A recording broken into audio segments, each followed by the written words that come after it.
You have just explored the building blocks of an interactive performance with Catherine, and now it's time to craft your listening activities.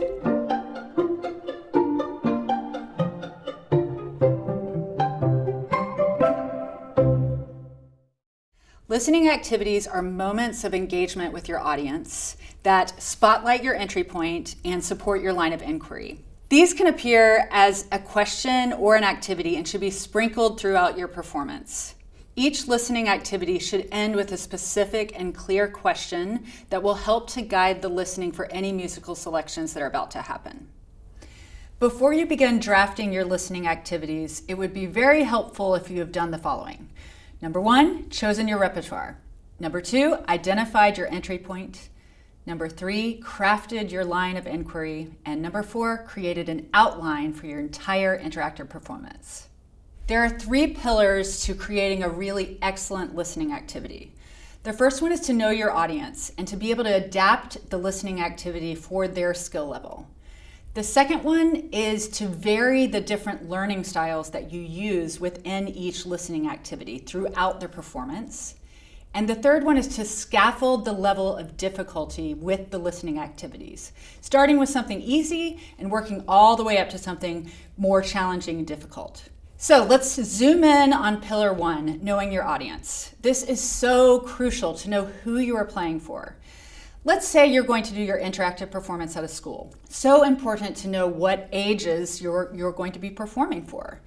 There's a big difference between a kindergartner and a 5th grader. So really asking these questions ahead of time is really important.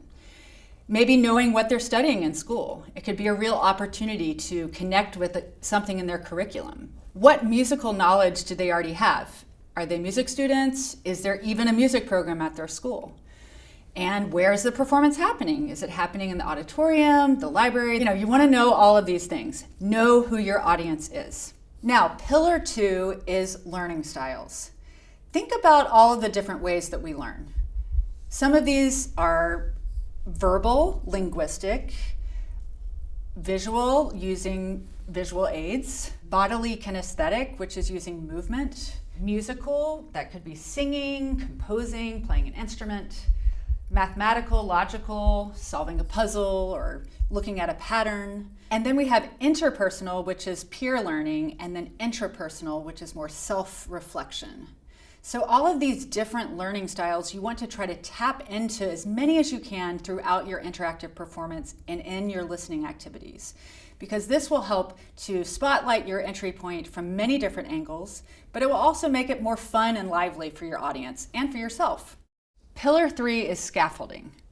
When we're designing our listening activities, we want to think about scaffolding those as well as the entire interactive performance. Start with something less challenging that will invite your audience in. As the IP continues, you can increase the challenge and the complexity. This will build trust and skill in your audience. It will also keep them engaged, and it will leave them with a sense of accomplishment. Okay, let's review the 3 pillars. Number 1, know your audience. Number 2, vary the learning styles. And number 3, scaffold.